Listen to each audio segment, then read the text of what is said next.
خدمت نوینی دیگر از مجموعه تجارت هوشمند دورسان، نرم افزار حقوق دستمزد دورسان.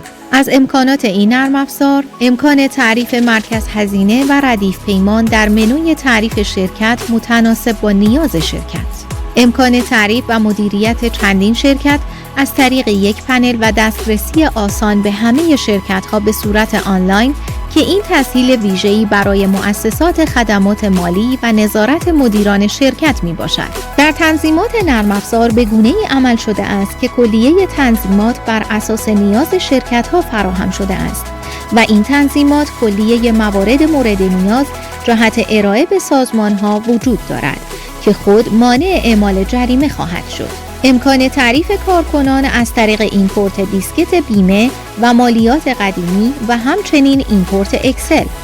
امکان مشاهده آنلاین فیش حقوقی توسط کارکنان بدون مراجعه به واحد مالی. امکان چاپ فیش حقوقی، امکان چاپ قرارداد. امکانات ویژه در شرکت‌های پیمانکاری و تأمین نیروی انسانی. امکان ثبت و ورود اطلاعات به صورت دستی و ایمپورت اکسل با سرعت بسیار بالا. انواع گزارش به صورت خلاصه و جامع به تفکیک مراکز هزینه و ردیف پیمان و همچنین گزارش متناسب با نیاز مدیران. امکان خروجی مالیات برای پیمانها بر اساس ردیف پیمان و یک دیسکت برای کل ردیف پیمانها. ایجاد کنترل‌های مهم جهت جلوگیری از فراموشی و خطای انسانی مانند ثبت ترک کار و سایر موارد.